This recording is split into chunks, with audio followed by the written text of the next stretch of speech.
welcome to this episode of Manufacturing Talk Radio. I'm Tim Grady. I'm here with my co-host Lou Weiss.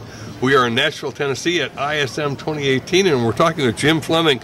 You know, Jim, he's the program manager for certification for ISM, and I was speaking with Tom Deary this morning, and I absolutely love the pathways you've laid out for individuals going into supply chain to understand exactly how do I get from point A to point B so I can be proficient in my job and the certification that I need. Right. And all the way from entry level, you try to make a path to, you know, from a master model standpoint, you see all the way to the executive level. Right. Really clear, right? So individuals that have aspiration to grow over time can see what kind of elements or competencies or tasks they actually need to work towards. And I might add, that's the purpose of Institute of Supply Management, is for educational and certifications and so on. And I think that's where ISM has really made some significant headway over the past few years. I agree. We are now doing the same with our certification program. We're updating it and bringing it up into where supply management is and is going. So within every 3 to 5 years, we can't just sit back and say, okay, this is the way it has always been or will always be. You have to work towards keeping it relevant. And as we all know, the world is changing right before our eyes. No question so about it. So we have to keep that same level of awareness within supply management.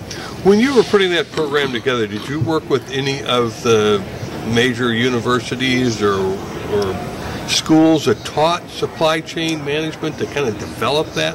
No, the certification program or the mastery model are you making? Well, the mastery model is the one that pops into my head specifically. So a number of, so if you take a look at the kind of the overall framework, we have worked with subject matter experts across multiple industries within both corporations from an academic standpoint and even, in mapping in the consultancy organization. And the subject matter expertise we really try to focus on, again, is not just a certain particular industry. We're looking at goods and services across wide spectrums of everything that's offered. Right? Our world is comprised of supply management nowadays. Everything you and I do from a day in, day out has a supply management element. Sure. So we can't just focus on one or two aspects and say, okay, only manufacturing. Right. Because you go off, you have financial sectors, you have engineering sectors, you have, oil and petroleum, you have manufacturing. So everything continues to grow, and they're all needing to kind of keep pace with technology and innovation. Which is hard to do. It is. It absolutely is. Absolutely. I worked with a technology company for years, and innovation was part of our DNA. Right. But when you're coming into the real world, and procurement has traditionally been viewed as kind of a tactical, just work the PO. We've worked, other organizations have worked the deal. Right. Procurement, just come in and cross the T's, dot the I's, and get out of our way again. Those days are gone. Those days are gone. Doesn't work that way. No, it doesn't. Yeah. We created several years ago a software program for our company, All Metals and Forge Group, and we instituted the ISO program within a company. Yep. Now we're looking at NIST 800-171, which is cybersecurity, and you just got to keep doing this, moving forward, because if you don't, you'll be the one that's behind the pack instead of the front of the pack. Right, and I think that's one of the big things that ISM continues to do is keep that strategic focus. Get us out of the tactical, because if you remain in the tactical environment, organizations will go right by you. So if you're not always thinking about it as the CEOs do with the corporation, what's our strategic vision? Supply management has to do the same thing. We have to stay in alignment with where organizations are going. We have to look at a number of different challenges that we have around the globe and we have to stay connected to our internal stakeholders. Right. So it's balancing the internal needs, the external needs, and all of the unknown. You're talking about cybersecurity issues. It's a big one. It's huge. Yeah. It is huge. Well, it's interesting because 20 years ago, there probably, and I'm only guessing here, you'll know better, there might not have been a CPO in the entire country. Absolutely right. And today it is a C-suite position. Absolutely. Because it drives cost and cost control. Yep. At a level that nobody even looked at it before. I would agree with you. And now it's like, holy wow. That's where everybody is really seeing the value of this. And I think when you talk about cost and cost control, the other thing we're seeing is getting into cost top-line revenue growth. Yes. So we are entering into a realm where it's not just focusing on bottom line, but we're expanding and saying, okay, I can bring suppliers in earlier. I can bring them in and work with research and development. And if I have a product launch set for a specific date, and through innovation, supplier engagement, I can release a product 3 months earlier, that's top-line revenue growth. That's something that sure goes is. Right to, stakeholders and shareholders. And the bottom line. Yeah. Yeah, a lot sooner. So, yep. Well, Jim, the reason I asked you whether or not you work with institutions is I have kids looking at college now. Okay, yep. And one of the difficulties they're running across is I need a pathway. I need to kind of understand the next 4 years. I wish I had a color chart. I mean, you look at the mastery model, and it's a color graphic layout. Right. To get to one of these significant certifications. And you look at, I want to be an industrial engineer, a nuclear engineer, a nurse, or whatever it may be. And it's nowhere near that easy trying to figure out how to move through. I would agree with you on that. And so I think we're seeing, again, ongoing partnerships and dialogue with universities. Mm-hmm. We're seeing universities, even from the corporations are partnering with the universities to try to get talent development. And so I think what you're seeing is a combination with associations like ourselves, practitioners in the field, companies that are seeking talent in university systems that are trying to grow. We're seeing tighter partnerships. So as we were talking, when we went through and did the upgrade of the CPSN this time, we actually had professors from various universities being part of it because they are seeing the same kind of challenges with students coming in and saying, what do I do? What's the world really look like? Right. And so the professors are helping us shape and listening to the subject matter experts that are in the field, hearing their stories. So as we're, this isn't about us just coming in and creating a checklist, it's about the dialogue that's really emerging. So they're able to go back and start mapping some of their curriculum into how things are evolving. They're also able to find tools to help, as you talk, students try to figure out that path going forward. Right. Well, you guys have done a terrific job. Well, thank you. One of the things that Tim and I have heard over these last 4 years that we're doing Manufacturing Talk Radio is that, in the beginning we were hearing from people saying, well, the government's got to get involved. The government's got to help. And, it goes you should be hysterical, not just chuckling.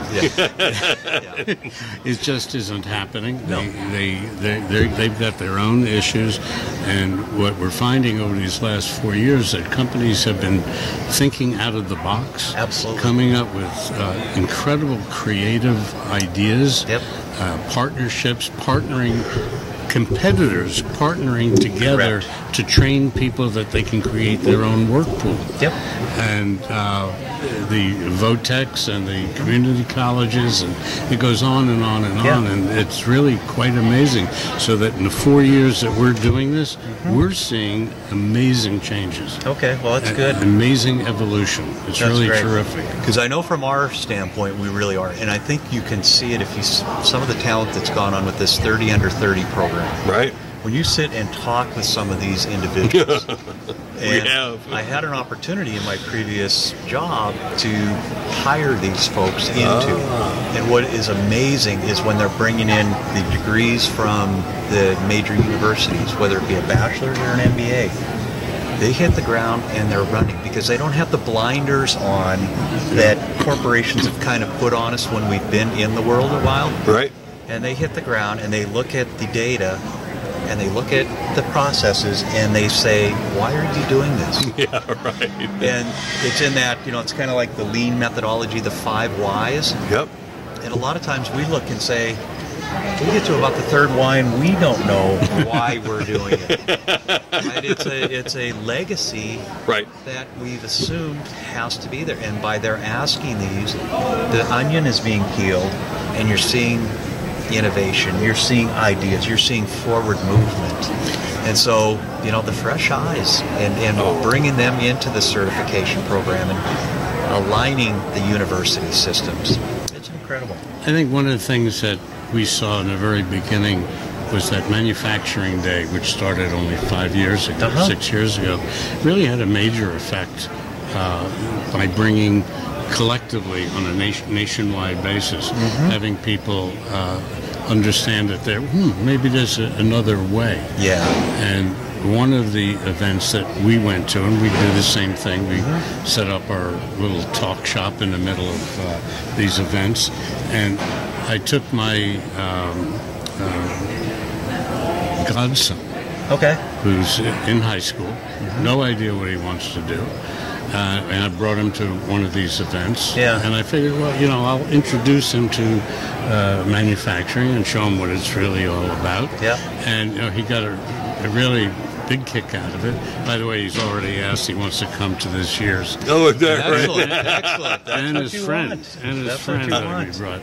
So he went, he loved it, and about 4 or 5 months later, I was talking to him. He and I went out for dinner one night. We were talking about it, and I said, "So, what do you think? Have you been thinking about any of what you saw on that day?" He said, "Yeah." He says, "I want to become a radio announcer." Aspiration. Right? I didn't know where that was coming from. Well, that's great, though. And he now is broadcasting for his high school sports program. Excellent. For all sports events. Very nice. So you're helping shape the future. Yeah, somehow. Not exactly how Lou intended. I'm going this way, and he's down that way.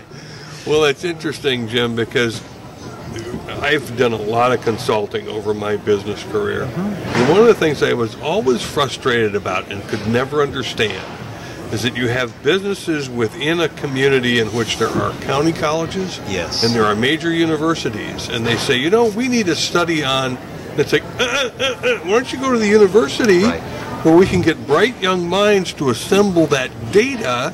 And it was like, no, we don't want any inexperienced youngsters in there. Tim, you've got years of experience. You do it. And it's like, boy, did you just miss a trick?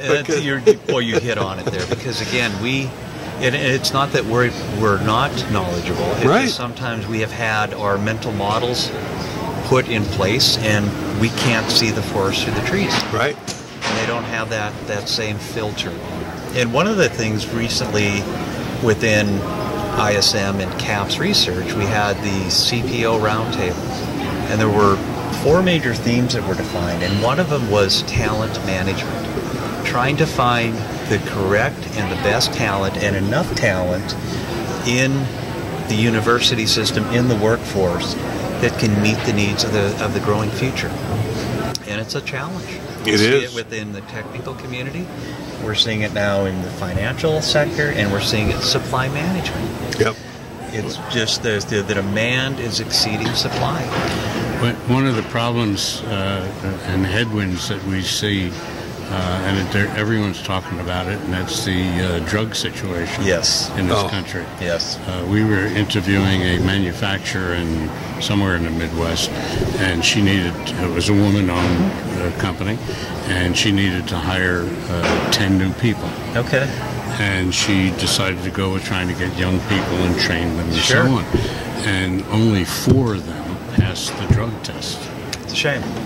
It really is. It's a problem that Yep. no one's really doing a lot about. It's something I think we're all learning about as we go. It's Lou brings up a subject that almost brings me to tears. I mean, you see young people, and we all experimented with something when we were younger, because that's what young kids do. Not me. You know, that's what a lot of young kids do. Right. But now they've got themselves in a position where they're making a couple of social mistakes that are really going to hurt them. They put stuff on social media that should never have been there.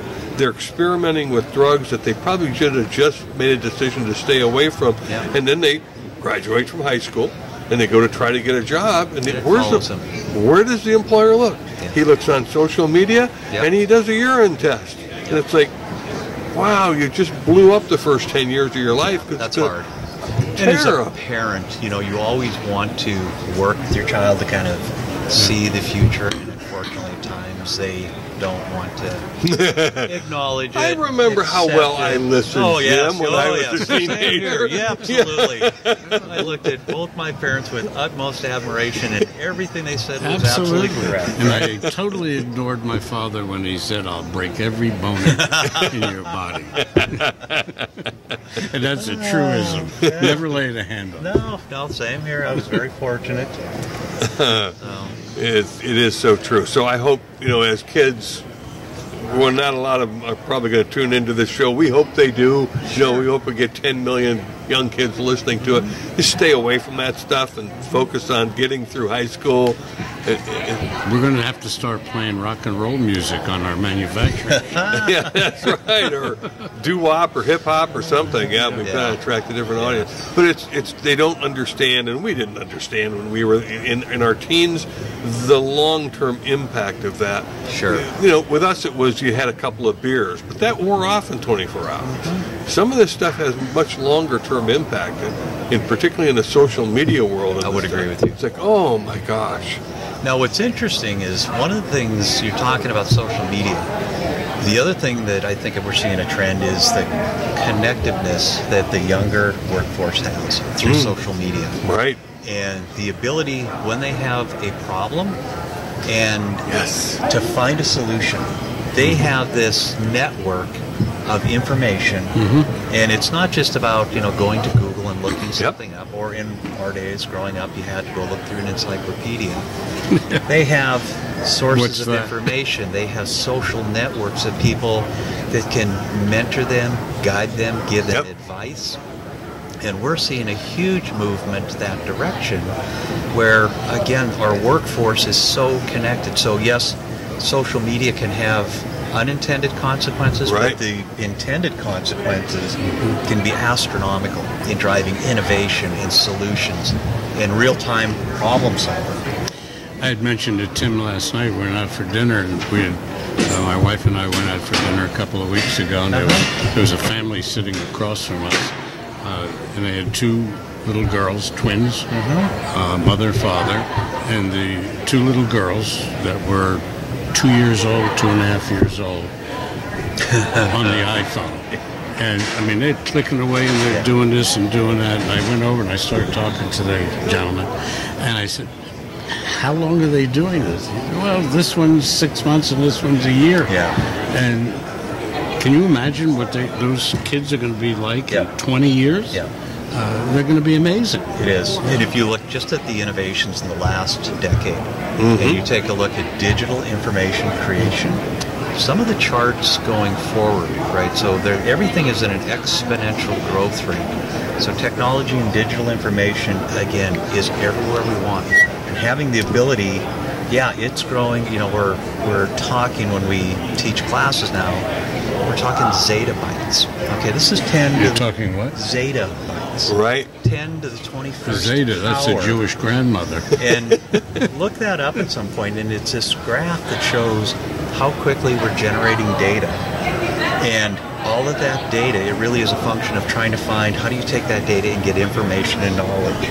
And I think that's where a lot of the younger workforce or social interaction, computer interaction, they're able to distill that, and they'll get the knowledge and the solutions more quickly. But everywhere we look, I mean, I hold up when I'm teaching a class, a certification class, and I hold up a smartphone. It's only been around a little over a decade. Right. And yet our whole world seems to revolve. If I forget my smartphone somewhere in a given day, it's almost as if the world stops. Right? Because everything we want is there. I have left my house in the morning at times, and I have to turn around and go back. Yeah. Because otherwise there's no point in me going to the office. And the other thing we find is that the innovation coming through this. So in the past, you always had to think about, buying a product or service that looked like this. It was in this kind of a box. Nowadays, these kind of boxes that are on a shelf can be put into an app. So if you think about it, if you just watch a commercial around garage door openers and buttons and physically being there, sensors to see if people are in the area, it's an app. Everything can be done from right here. Supply management is falling into that same world. We're seeing things, risk management, trying to understand sourcing, supplier relationship management, cost management. All of these things are at our fingertips today. Yes. And so our world is actually, that's why we need to keep our certifications relevant. Right. We need to keep them up to speed. We have these new things heading our way in the next few years, and I think everybody's trying to figure this out. What does artificial intelligence mean to us? What does blockchain mean to us? Right. And it's going to shape our world. So we can sit back and say, well, maybe it's a fad, right? The PC one day they said would be a fad. Right. The smartphone would be a fad.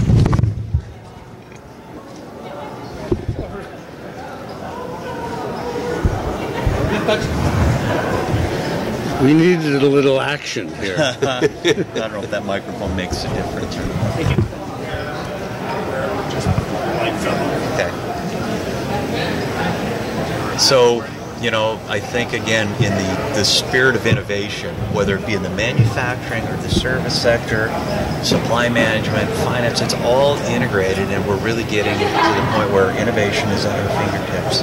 And that's only going to continue. I can't even imagine my grandson, what he's going to be exposed to here in the next 10 to 20 years. Well, it's interesting when you look at successful people and talk to them enough to begin to unravel what skills did they have, what helped them along. Yeah. And you find out a lot of them aren't geniuses. Right. But you do find that most of them have an incredible network of people. Absolutely. And that it's such a powerful tool, as you say. It's like the encyclopedia, but you're using the brains of your friends that you can reach out to, and they may not be at the company you work at. They could be at 15 other companies. Absolutely right. But it's their creativity you want to tap into. And I had a similar problem, and boom, a solution comes that you never expected. Absolutely right. Well, we're doing, in All Metals and Forge, we're doing some of that ourselves now. We have a metallurgist and a professional writer who works for us, and he's in France. We have another gentleman who's working for us in China. And, you pick up the phone and you turn on the Skype, and there it is. You're having a conference in the conference room. Right. And, 10 years ago, it just wasn't like that. In technology, you don't get this distant, distracted. The media quality is, between audio and video. It feels as if you're right there. It does. Yeah. And it's just, again, you have the collaboration that goes on and the innovation that goes on. It's pretty powerful. We had something yesterday. I'm going to share the story. One of the exhibitors here is selling a TENS device. Okay. The electronic sensors. I've heard about it, yes. Right? It's the size of a business card. And you can hook up 2 sets of wires. You can put it on your neck. You can put it on your back. And last night, when I went back to the hotel, my foot was killing me. I put it on. It was unbelievable. Really? Wow. And $100. $100. Yeah. And that's probably And at the all high. made out Give it a of- few years and you're done, All made out of metal, Yeah. not cheap plastic. It's just unbelievable. You can't keep up with it. Right. And that's what's absolutely amazing. And today I went back and bought a second one because I know my wife is going to take the one I have. So I needed one. Good for her. Well, Jim, let me wrap up with this. Okay. This is always a tough question because I used to say, what do you see in the next 5 years? Except that things are moving too fast. You can't look out 5 years and accurately predict. Where do you see with the certification programs for ISM over the next just year or two? One of the major things with the certification is that in the past, we've offered a stack of books, right? And the books themselves would be between 7 and 8 books, and I have a bundle over there, and it's about 12 pounds. Imagine yourself lugging around 12 pounds worth of books to study. We released a CPSM learning system this year. It has all of that book, all of those books, and it's in an app. So as I was talking earlier, I can today study for my CPSM on my app, all of those books. There's no wait. I can take exam preparation tests. I can read all of those books. I can take post-tests. I can do glossaries, flashcards. I can play games that are actually teaching me.